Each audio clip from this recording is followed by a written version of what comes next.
વિક્રમ સંવત 2082 ચૈત્ર દસમ તારીખ 12/4/2026 રવિવાર.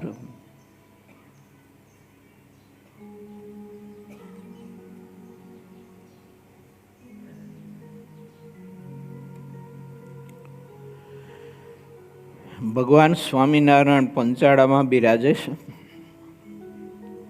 ભક્તોને મહારાજ સદવિચારોની સાથે બહુ જ મહાદિવ્ય આનંદ અને સુખ આપી રહ્યા છે. તે કથા આપણી ચાલી રહી છે. તો પંચાળામાં મહારાજ કેવો આનંદ આપી રહ્યા છે, કેવું સુખ આપી રહ્યા છે, તે કથામાં આપણે આજે પ્રવેશ કરીએ છીએ. પૂરો 25મો તરંગ 26મો પંચાળાનું ત્રીજું વચનામૃત ચાલુ. સ્નેહ છે તે જ મોટી માયા છે. ભગવાનના ભક્તિ વિચારું, સ્નેહ માયાનો ગુણ પણ છે અને સ્નેહ સત્વન ગુણનો પણ એક પૂરક બની શકે એવો પણ આપણે સત્શાસ્ત્ર થકી વિચાર પ્રાપ્ત થાય છે. તો નિર્ગુણ પણ થઈ જાય છે સ્નેહ.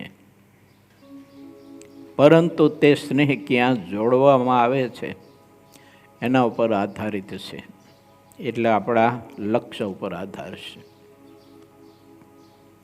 ચીજ વસ્તુ સ્થાન દર્શન કથા કીર્તન શાસ્ત્ર સંત ભક્ત એ બધા એને જ છે, પણ એમાંથી કેવું કેટલું પ્રાપ્ત ક્યારે કરવું તે આપણા લક્ષ્ય ઉપર આધારિત છે. આના આ સત્સંગ છે, તો આના સત્સંગમાંથી મારે તમારે કેવું પ્રાપ્ત કરવું એ આપણા લક્ષ્ય ઉપર આધારિત છે. મહાપુરુષોનું લક્ષ્ય બહુ ઉત્તમ હતું. તે મહાપુરુષોએ આ સત્સંગમાં જ રહી અને મહારાજની મૂર્તિ સિદ્ધ કરી છે. સંત હરિભક્તોનો રાજીપો પ્રાપ્ત કરી અને સાધુતાના 30 ગુણ સિદ્ધ કરી અને અનાદિ મુક્તની સ્થિતિ પણ પ્રાપ્ત કરી શકાશે. સત્સંગ આના એ છે, પણ ઘણા બધા આ સત્સંગમાં રહેવા છતાંય જન્મ મરણથી મુક્ત નથી થયા, અને ઘણા બધા આ સત્સંગમાં રહેવા છતાંય પણ કોરા રહ્યા અને નરક યાત્રામાં ગયા. કોઈ ભૂત પ્રેત યોનિમાં ગયા, કોઈ પિતૃ યોનિમાં ગયા, કોઈ દેવલોકમાં ગયા, કોઈ અવા સગુણ લોકમાં ગયા. સત્સંગી એને એ છે, પણ આધાર છે આખો લક્ષ્ય ઉપર. ભગવાન શ્રી હરિએ આપણે સદવિચાર આપે છે પ્રભુ, કે હંમેશા લક્ષ્ય તમે ઊંચું બાંધજો, શ્રેષ્ઠ રાખજો. તો આ સત્સંગ છે તો ચિંતામણીને કલ્પવૃક્ષ સમાન છે. જે સંકલ્પ કરશો, જે વિચાર હશે, જે આચરણ હશે, જેવો તમારું લક્ષ્ય હશે, ઈરાદો હશે, એવું ફળ આ સત્સંગ તમને આપશે. કેમ કે ચિંતામણી અને કલ્પવૃક્ષ સમાન છે. તો આવા બધા પ્રસંગોના યોગ્ય કરી અને હું ને તમે કંઈક સારું એવું શ્રેષ્ઠ આપણે લક્ષ્ય એમાંથી નક્કી કરીએ અને સારો આપણે પ્રાપ્ત કરીએ. જ્યારે કુવિચાર આવે ને આપણને કોઈ પણ પ્રકારનો, ત્યારે આપણે વિચાર કરવો કે કાલ શું થશે. ભગવાન સહજાનંદ સ્વામીના વિચારો છે. કોઈ પણ પ્રકારનો આપણે કુવિચાર આવે, ખરાબ વિચાર આવે, તો એની પાસે તરત વિચાર કરવો કે આવતીકાલે શું થશે, કેમ કે કુવિચારમાં માણસ કોઈ પણ કર્મ કરી નાખે છે, ગમે તેવો માણસ બોલી નાખે છે, ગમે તેવું આચરણ કરી નાખે છે, પણ આવતીકાલે શું થશે? અને જ્યારે આપણને કોઈના ઉપર દયાનો વિચાર આવે તો ભગવાન શ્રી એમ કહે છે કે કાલનો શું ભરોસો.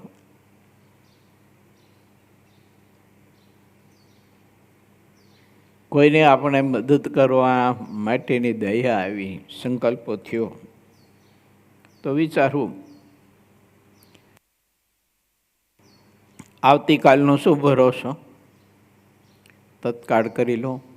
એટલે શિક્ષાપત્રી મહાસદ વિચારને પુષ્ટિ આપતા ભગવાન સ્વામિનારાયણ આપણને સૌ કોઈને પવિત્ર સંદેશો મહારાજ આપ્યો છે કે ધર્મ સંબંધી કાર્ય તત્કાળ કરો, વ્યવહાર સંબંધી વિચારીને કરો.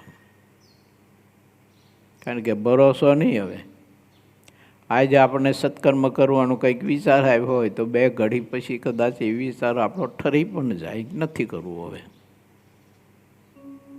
અથવા આપણને કોઈ એવા સલાહકાર મળી જાય તો ભલા માણા કંઈ આટલું બધું દાન કરીને ખાતું હોય છે, પછી શું થઈ છે? તારા પરિવાર છે, બીજું ત્રીજું છે, અથવા કોઈને હવે ઈર્ષા હોય, આપણે પુણ્યદાન કરતા હોય પણ ઈર્ષાળુથી સહન ન થતું હોય, એ ઊંધી સલાહ આપે આપણને, તો પછી એ સદવિચાર આપણને આવ્યો છે એનું અમલીકરણ આપણે નહીં કરી શકીએ. દેહનો તો ભરોસો નથી, ક્યારે દેહ પડી જાય છે તો ખબર નથી. તો મહારાજ આપણને બતાવે છે કે જો આપણને આ સત્સંગમાં રહીને પણ કુવિચાર આવે તો વિચારવું કે આવતીકાલે શું થશે. આવો પવિત્ર સત્સંગનો યોગ પ્રાપ્ત થયો છે અને એમાં હું હરામી, મૂર્ખ, નીચ, બુદ્ધુ આવા કુવિચાર કરું છું, ખોટા વિચાર કરું છું. અને સારો વિચાર આવે તો વિચારવાનું તરત જ કે આવતીકાલનો ભરોસો શું છે. ઘણા બધા સત્કાર્ય કરવા માટેના વિચારો કરતા હોય છે. મને ઘણા કહેતા હોય છે કે મારે આ સત્કાર્ય કરવું છે, આટલું સત્કાર્ય કરવું છે, પણ ઘડીભર બધું બદલાઈ જાય પાછું. પછી આપણે પૂછીએ કે તમે કહેતા હતા કે આવું કંઈક સત્કાર્ય કરવાનું, એ કે હતો વિચાર પણ પછી કે બદલાઈ ગયો, કહેવાય માંડી વાયરું. કે કેમ અનુકૂળતા નથી? તો કે અનુકૂળતા તો છે પણ કે માંડી વાયરું, કહેવાય કાંઈ નહીં, જવા દો, નથી કરવું. ત્યારે આપણા મનનો ભરોસો થોડો ઘડીકમાં વિચાર બદલી નાખે. ઘણા બધા છોકરા સંતોનું જીવન જોતા હોય, એનું વાતાવરણ જોતા હોય, એટલે ઘણા છોકરા કહેતા હોય કે મારે સાધુ થઈ જવું છે. અને એની પાછળ એનો વિચાર એ નથી કે આવતીકાલનો શું ભરોસો, એટલે એ નથી થઈ શકતો. પછી વિચાર બદલી જાય છે. આપણે પૂછીએ કે તું કહેતો હતો ને સાધુ થવાનું, કે હતો પણ કે હવે માંડી વાયરો. કે એ માંડી વારવામાં તો ઘણા કારણ હોય ને. મા બાપ ના પાડતા હોય, પાછા પોતે ના પાડતો હોય, અથવા કોઈ મિત્રનો સોબત સંગ થઈ ગયો હોય, છોકરો હારો હોય, સંસ્કારી હોય, અને તો જ એનો વિચાર આવે ને. સાધુ થવાનો વિચાર ક્યારે આવે? બહુ સારો સંસ્કારી હોય પણ સંગ બદલાય, અને સંગ બદલાય એટલે વિચાર બદલાય, વિચાર બદલાય એટલે આચરણ બદલાય, આચરણ બદલાય એટલે કર્મ બદલાય, કર્મ બદલાય એટલે ફળશ્રુતિ બદલાય. છોકરો એ નહીં, પણ પછી ભરાડી વ્યસની પણ થઈ જાય, ચોરી કરતોય થઈ જાય, ખોટું બોલતોય થઈ જાય, દમડોળ કરતોય થઈ જાય, અને આવું ઉઠ્યાણ થઈ જાય. વિચાર આવ્યો અને અમલીકરણ જો કરી દીધું, થઈ ગયું, સ્વીકારી લીધું, તો કામ થઈ ગયું મારું ને તમારું. બાકી આવતીકાલનો શું ભરોસો? કોઈ વિચાર બદલી નાખે આપણો. એ તો આપણા ઇન્દ્રિયો અંતકરણ વિચાર બદલી નાખે. આપણને જ્યારે સમય હોય ત્યારે સંકલ્પ થયો કે ચાલો આપણે ધ્યાન કરું મહારાજની મૂર્તિનું, તો એ વિચારની પાછળ તરત જ વિચાર પાછળ એક કરવો જોઈએ કે આવતીકાલનો અથવા કલાક પછીનો કે અડધી કલાકનો પછીનો સમય ભરોસો શું? માટે બેસી જાઓ તરત જ ધ્યાનમાં. તુરત સંકલ્પ થયો નથી, બેસી જાઓ. માળા ભજનનો નિયમ કરવાનો સંકલ્પ થયો તો બેસી જાઓ તરત જ. નક્કી નથી ક્યારે વિચાર બદલાઈ જાય છે, ખબર નથી. સમય ક્યારે બદલાઈ જાય છે, સંગ ક્યારે બદલાઈ જાય છે. આટલો બધો શ્રેષ્ઠ યોગ હોવા છતાંય પણ ત્યાગી ગૃહસ્થ ભાઈઓ ભાઈઓ વિદ્યાર્થીઓ બધાને સંગ બદલાતા વાર નહીં તમારે. જો મહારાજના વખતમાં પ્રગટ ભગવાન પુરુષોત્તમ નારાયણ અખંડ બધા જ ભક્તોને મહાદિવ્ય અનેક પ્રકારનો આનંદ સુખ આપતા હતા, પ્રગટ હતા. તો એ ઘણા બધા ત્યાગી ગ્રસ્તના ઇતિહાસો છે. મહારાજનું પ્રગટપણું હતું, સામીપ્ય હતું, મહારાજ કેટલો આનંદ સુખ આપતા હતા. તો એ સંઘ બદલાઈ ગયા, સંઘ બદલાઈ ગયા તો વિચારો બદલાઈ ગયા. મહારાજને છોડી ત્યાગાશ્રમ છોડીને ઘર ભેગા થઈ ગયા. અને ઘણા બધાને ઘેર સમૃદ્ધિ સંપત્તિ ખૂબ જ હતી, માન સન્માને ખૂબ હતા. પણ સંઘ બદલાયો તો ઘરનો પત્નીનો બધાનો ત્યાગ કરીને પાછા ભગવાન શ્રી હરિની સેવામાં જોડાઈ ગયા, સાધુ થઈ ગયા. કેમ? સંઘ બદલાયો. સારો સંઘ થયો, સારો સંઘ થયો તો ઓલો બધો મોહ છૂટી ગયો. સ્નેહ જેમાં બંધાયેલો હતો એ સ્નેહ ભગવાનમાં જોડાઈ ગયો. તો કલ્યાણના માર્ગમાં જીવને જોડી દીધો, સંઘ બદલાઈ ગયો. મહારાજના સામીપ્યમાં હતા, મહારાજની આજ્ઞા કરીને મંદિરો બાંધ્યા. વિરક્તાનંદ સ્વામીનો પ્રસંગ છે. ગઢપુરનું મંદિર બાંધ્યું, સંઘ બદલાયો. મહારાજને કે હવે મારે ગ્રસ્તાશ્રમમાં જવું છે. મહારાજે બહુ સમજાવ્યા, ન મહિના ગયા. જે હેતુ માટે ગયા એ સુખ તો મળ્યું નહીં, દુઃખી થયા. આમ કેમ થયું?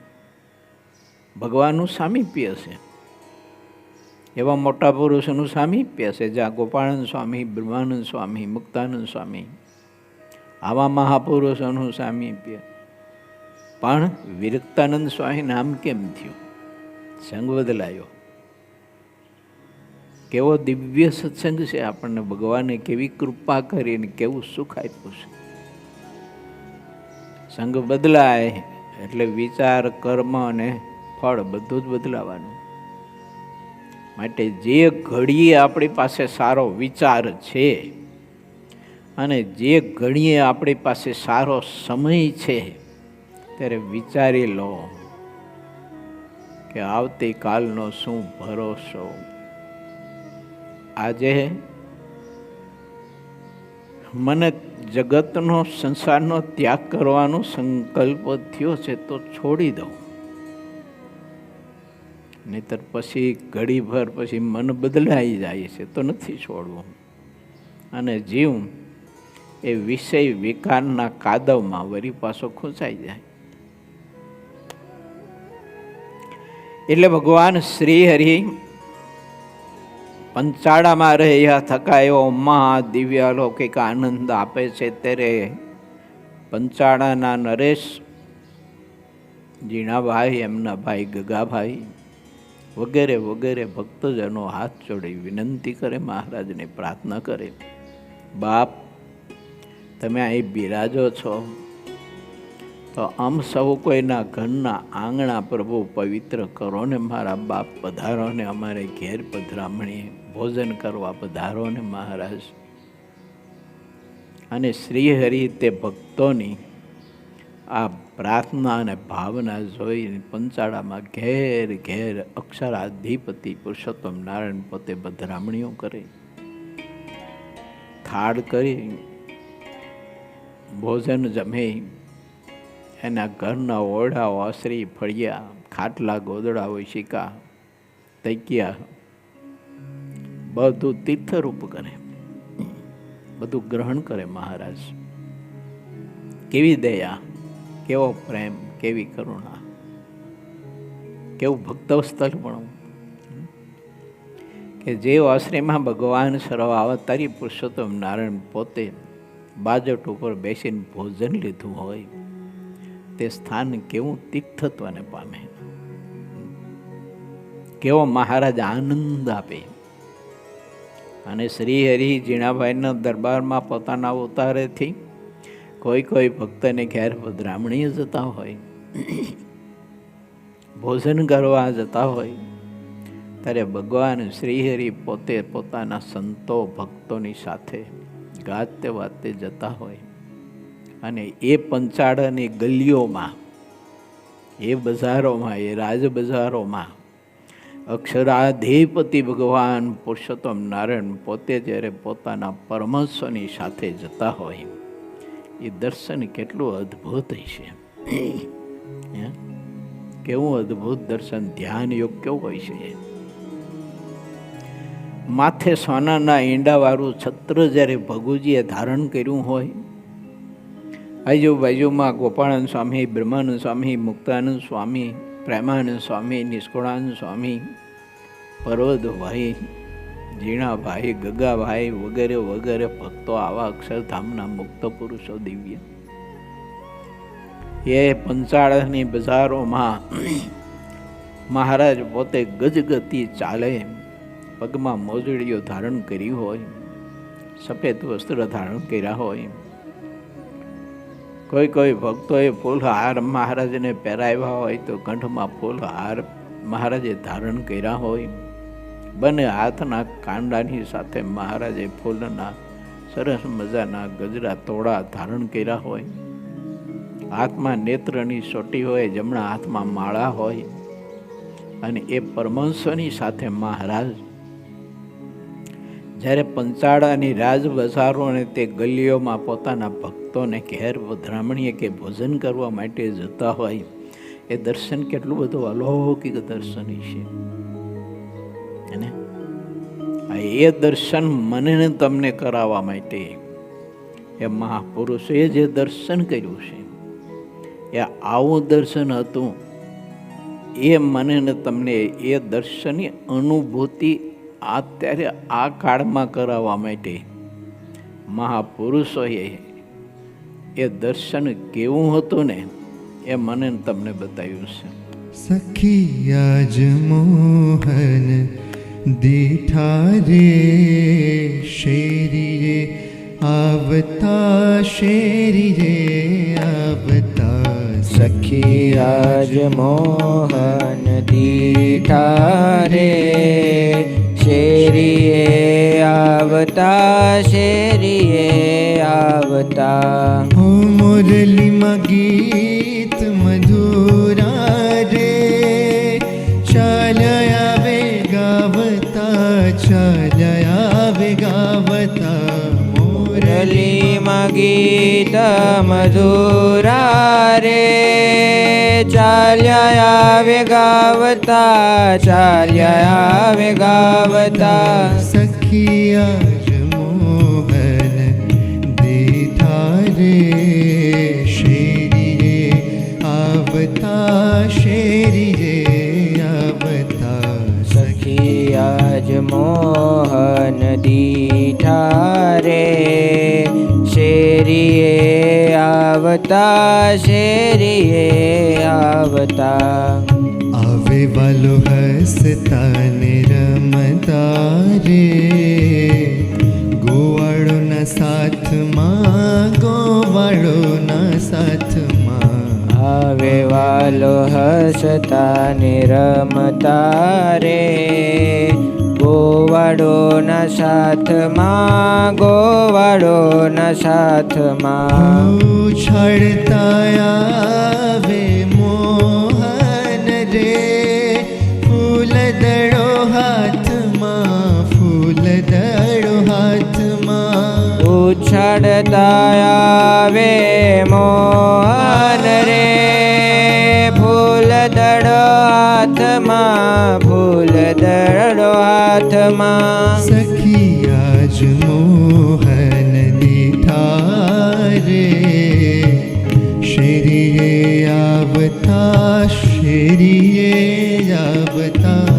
સખી આજ મોહન દીઠા રે, શેરીએ આવતા, શેરીએ આવતા.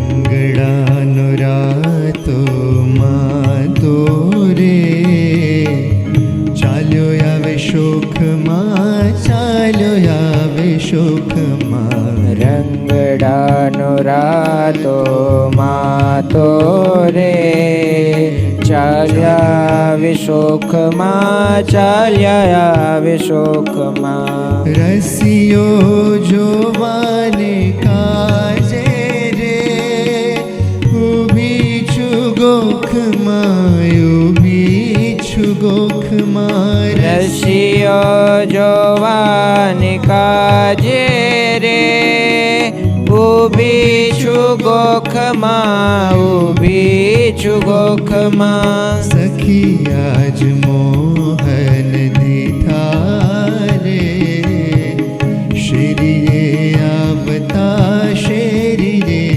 આવતા. સખી આજ મોહન દીઠા રે, શેરીએ આવતા, શેરીએ આવતા.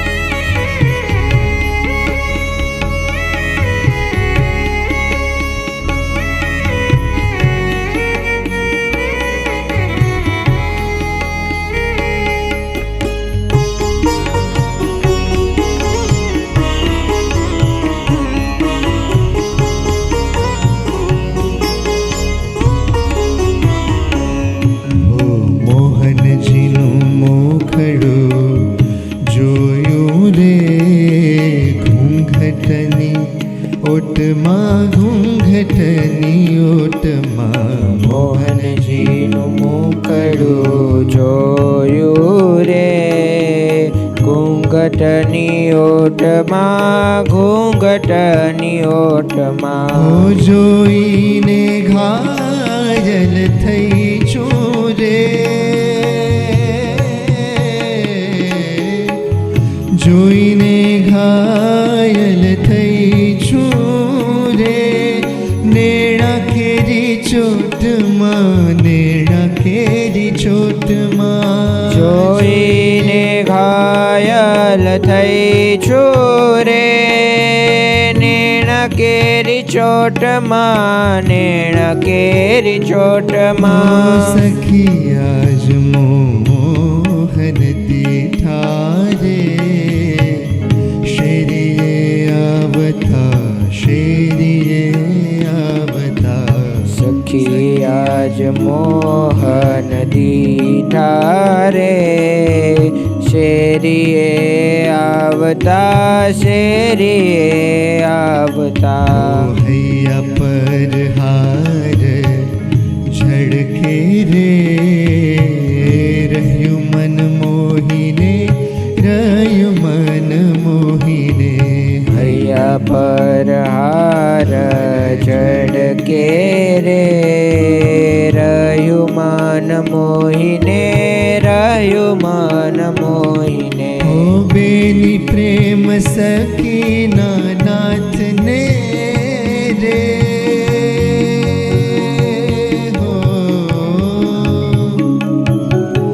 બેની પ્રેમ સખીના નાથને રે રહું છું જોઈને રહું છું જોઈને બેની પ્રેમ સખીના નાથને રે રહું છું જોઈને રહું છું જોઈને ઓ સખી આજ મોહન દીઠા રે શેરીએ આવતા શેરીએ આવતા સખી આજ મોહન દીઠા રે શેરીએ આવતા શેરીએ આવતા સખી આજ મોહન દીઠા રે શેરીએ આવતા શેરીએ આવતા સખી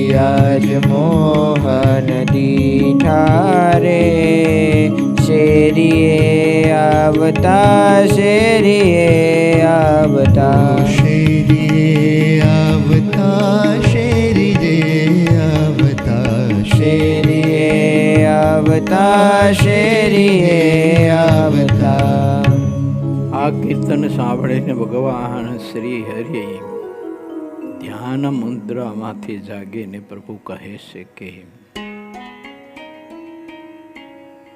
આવું ભગવાનને વિશે હેત હોય અને એ હેતે કરીને ભગવાનને ભજવા તે બહુ શ્રેષ્ઠ ઉત્તમ છે, પણ તે હેત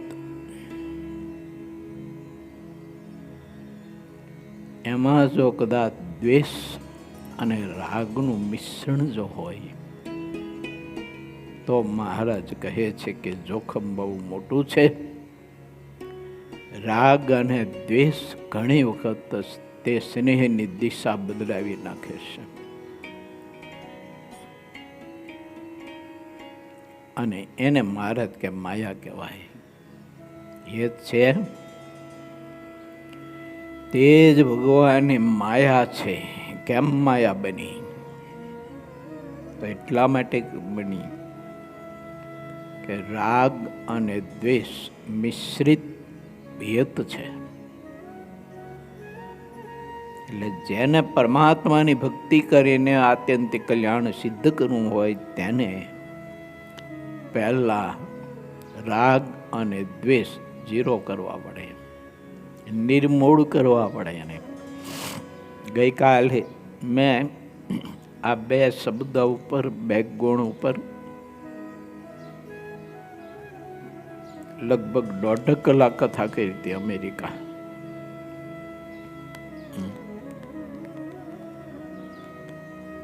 રાગ અને દ્વેષ ઉપર આ વાત સમજવી મારે તમારે બહુ જરૂરી છે. જ્યાં સુધી આપણે રાગ અને દ્વેષ નથી ઝીરો કરી શકતા ત્યાં સુધી સ્નેહ પણ માયાનું રૂપ લઈ શકે છે, હેત પણ માયાનું રૂપ લઈ શકે છે. પછી મેં બધા દ્રષ્ટાંત આપ્યા હતા, તમારી પાસે મૂકું. મેં તો ભરતજીના જીવનમાં વૈરાગ હતો કે નહોતો? હતો. પણ હેતે કરીને શું થયું? એ હેત માયા થઈ ગઈ. ભગવાનમાં હતું તે મૃગમાં બંધાઈ ગયું. આપણને બતાવ્યું. આ તો બધા મહાપુરુષો બધા ઝીરો કરીને જ બેઠા હોય, પણ એક રૂપક આપણને બતાવે છે. પછી મેં કીધું સુખદેવજી મહારાજ હતા, એમને વૈરાગ હતો, ભરતજીને વૈરાગ્ય હતો. તો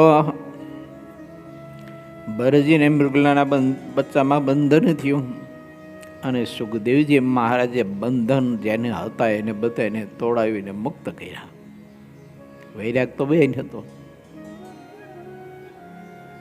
તો કાંઈક ખબર નહીં કે દ્વેષ અને રાગનું કોઈ સૂક્ષ્મ વ્યક્ત બીજ જ્યારે અંદર પડ્યું હોય ત્યાં સુધી મોટું જોખમ અને ભય છે. બહુ અદ્ભુત વાત છે કથાની. પછી મહારાજ દ્રષ્ટાંત આપે છે. એ ભગવાનની માયા કેમ છે? તો પ્રભુ કહે છે કે સ્ત્રીઓ પરસ્પર બોલતી હોય, દેખતી હોય તથા સ્પર્શ કરતી હોય, તેમાં બીજી રીતનો હેતુ હોય છે. અને પુરુષ જે પરસ્પર સ્પર્શ કરે, જુએ, બોલે, એમાં પણ બીજી રીતનો હેત છે.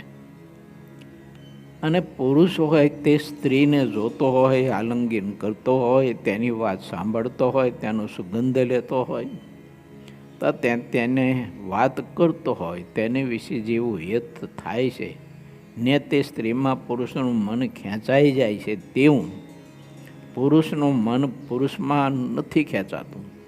જ્યારે સ્ત્રી પુરુષને જોતી હોય, આલિંગન કરતી હોય ઇત્યાદિ પુરુષના વારંવાર સંબંધે કરીને સ્ત્રીને પુરુષમાં જેવું હેત થાય છે તે કાંઈક જુદું જ હોય છે.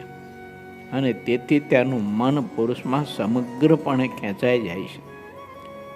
આમ જેવું પુરુષના સંગમાં સ્ત્રીનું મન ખેંચાય છે તેવું સ્ત્રીને સ્ત્રીમાં નથી ખેંચાતું. માટે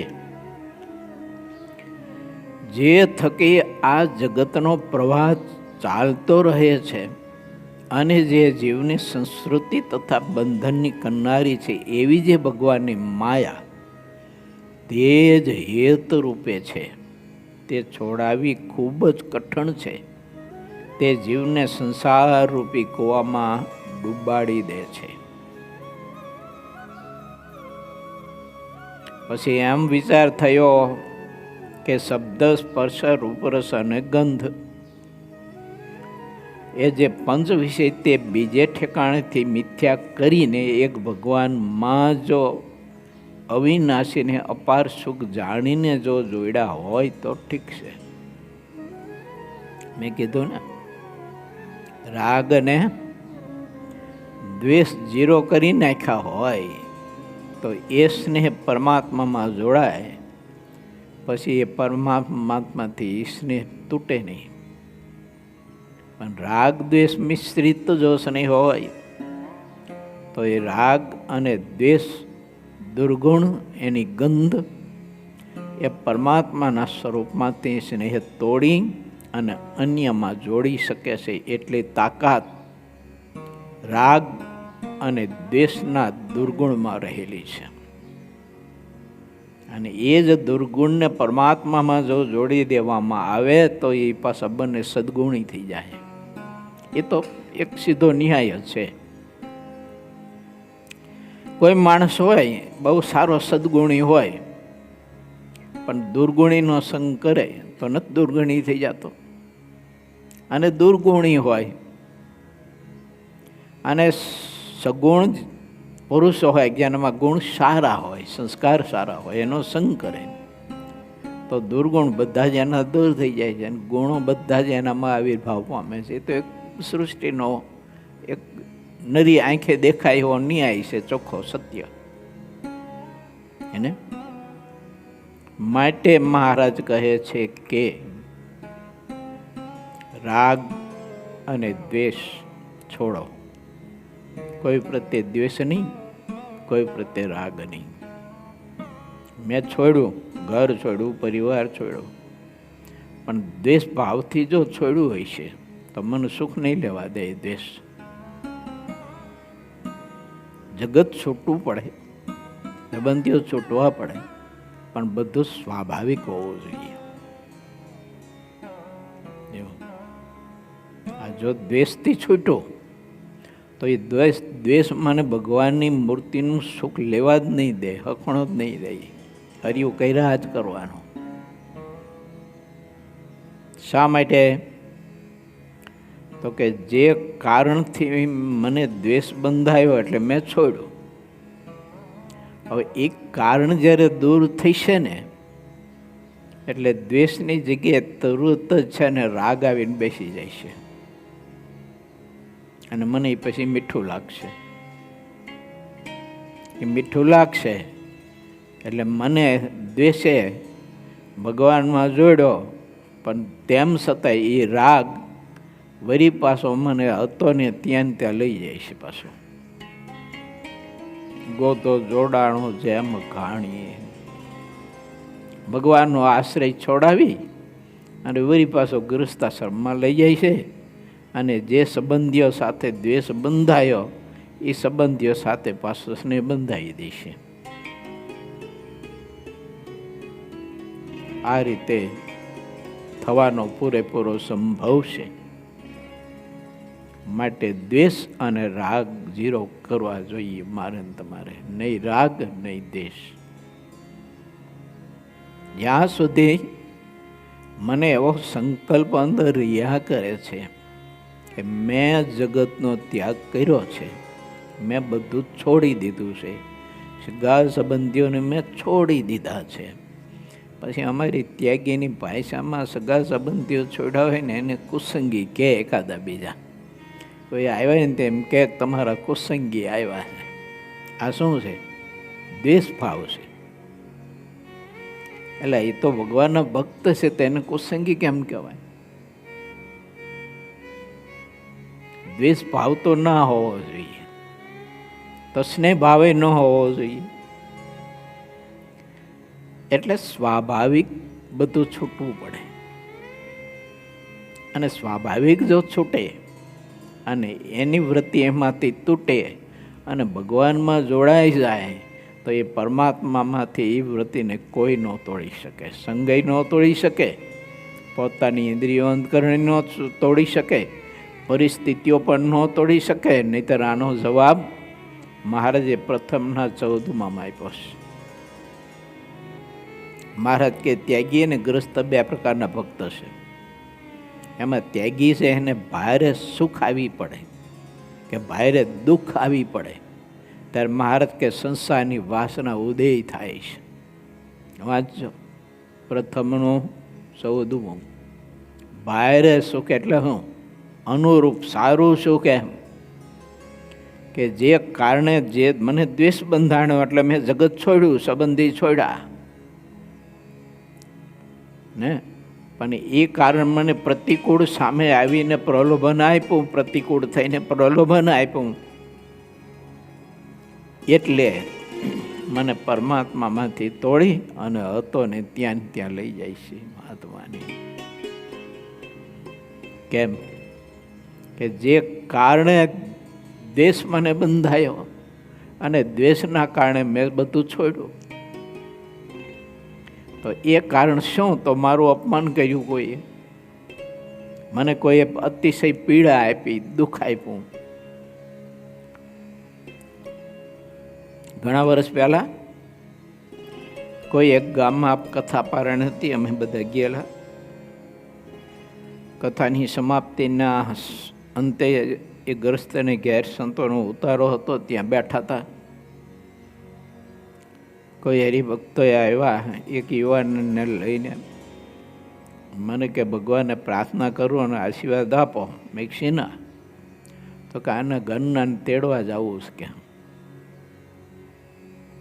કે મેં તો આટલી બધી ઉંમરે કીધું. તો મને કહે હવે એ બધું કંઈ કીધા જેવું નથી. મેં કીધું થોડીક તો વાત કરો.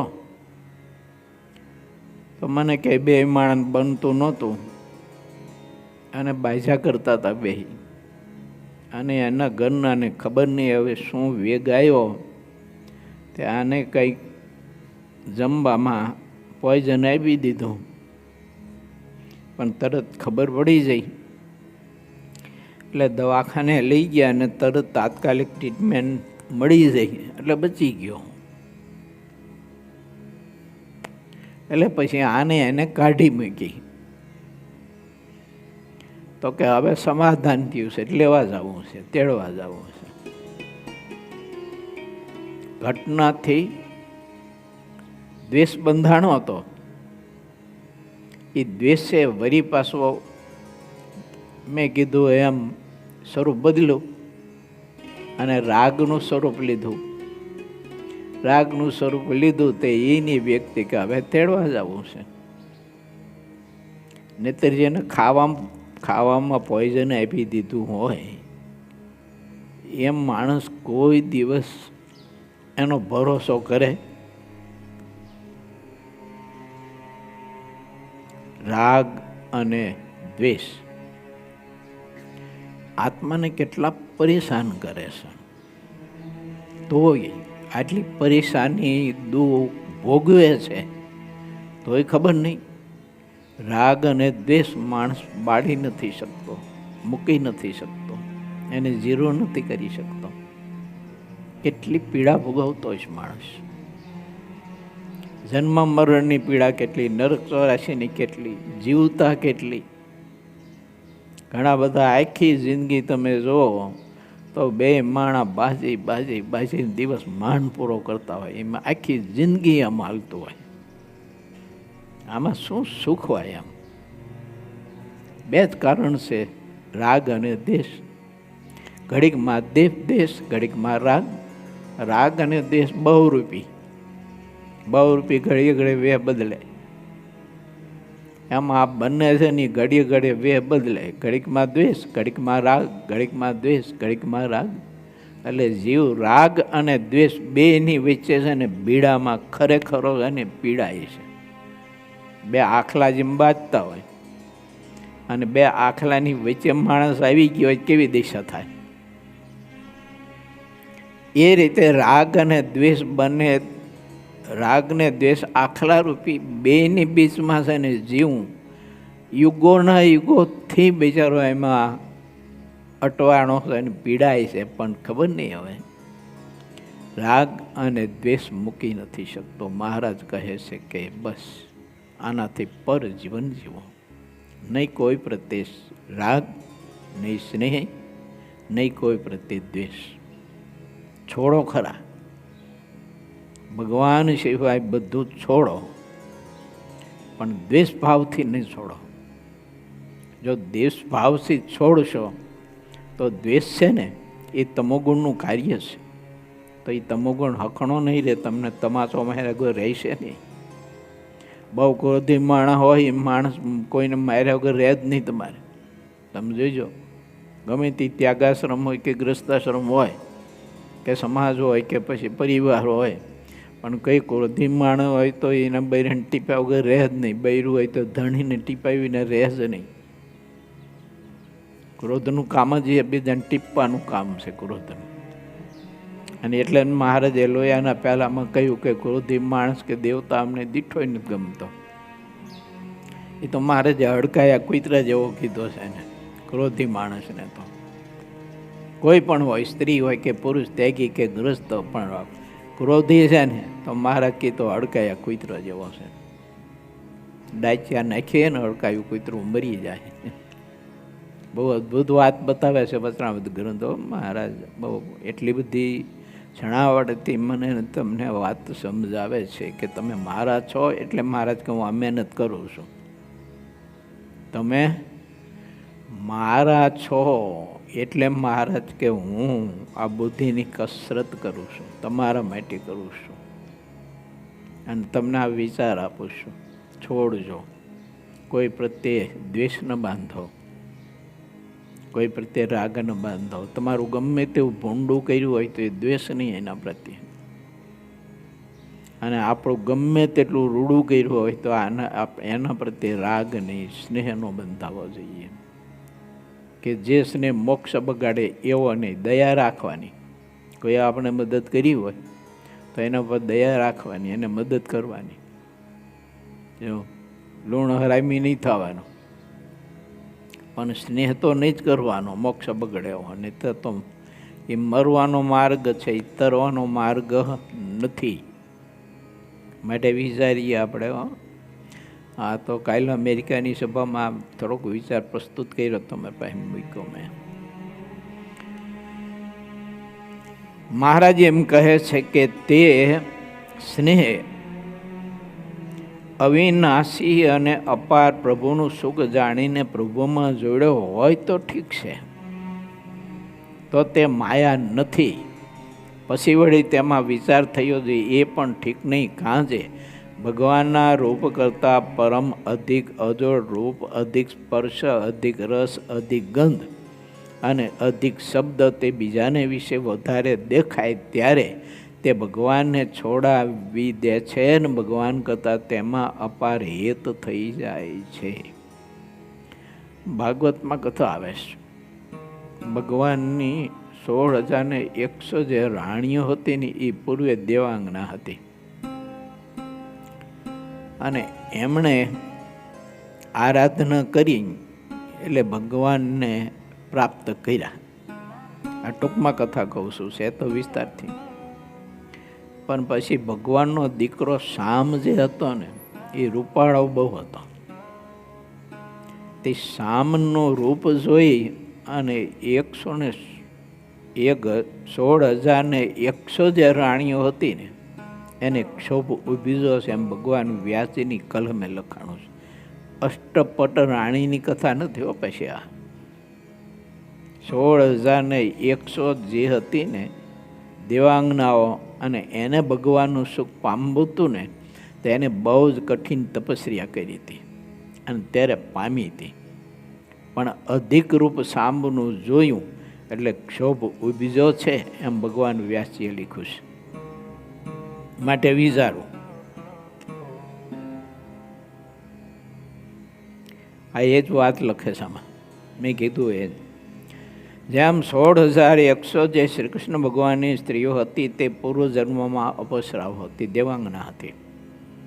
તેમણે બ્રહ્માની પાસે જઈને વિનય કરીને વર માગ્યો હતો કે હે મહારાજ, અમે જેટલા દેવ દૈત્ય મનુષ્ય એ બધાનો વારંવાર સ્પર્શ કર્યો છે, પણ જે નારાયણ પુરુષ છે તેનો પતિ ભાવે સ્પર્શ નથી કર્યો. માટે એવી જરૂર કૃપા કરો કે અમારા પતિ થાય, આપનું આ વચન ક્યારેય ખોટું ન પડે એવી કૃપા કરો.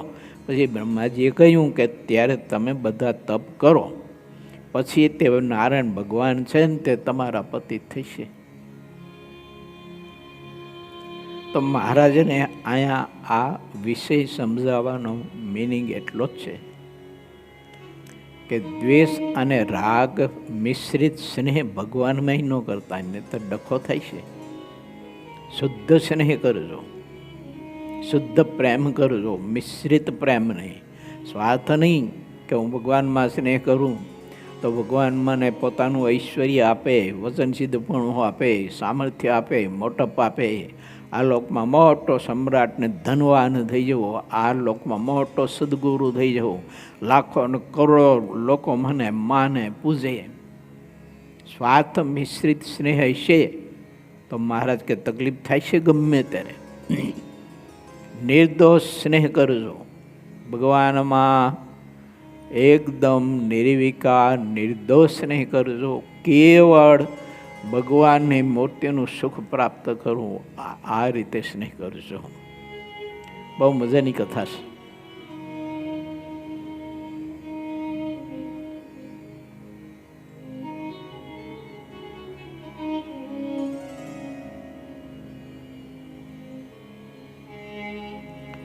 તે બ્રહ્માજીનું વરદાન પામી હતી એટલે તો શ્રી કૃષ્ણ ભગવાન પોતે એમના પતિ થયા હતા. તો પણ જ્યારે ભગવાન કરતાં અધિક રૂપાળો ભગવાનનો પુત્ર શામને જોયો ત્યારે તેમાં અપાર મોહ પામી ગઈ. માટે જેની પતિવ્રતા નારી જેવી ભગવાનમાં એકમતી ન રહેતી હોય તેને શ્રેષ્ઠ વિષય પ્રાપ્ત થાય ત્યારે તેમાં વિવેક રહેતો નથી, એટલે બદ્ધ થઈ જાય છે ભગવાનને છોડીને. માટે તેણે પંચ ઇન્દ્રિયોના વિષયના સુખ સંબંધે કરીને ભગવાનમાં પ્રીતિ કરવી તે ઠીક નથી.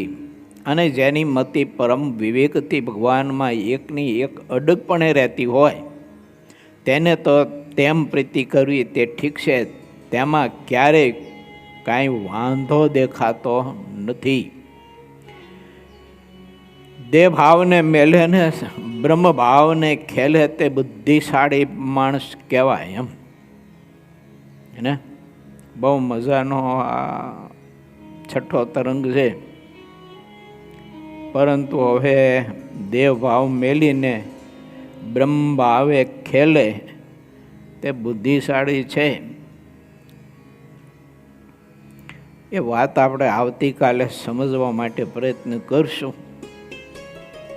અત્યારે કથાને અહીંયા વિરામ. શ્રીપતિમ સિદ્ધરમ સર્વદેવીશ્વરમ ભક્તિધરમાત્વજમ વાસુદેવમ હરે માધવમ કેશવમ શ્રીકામદામ કારણમ સ્વામિનારાયણમ નીલકંઠમ ભજે. સહજાનંદ સ્વામી મહારાજની જય.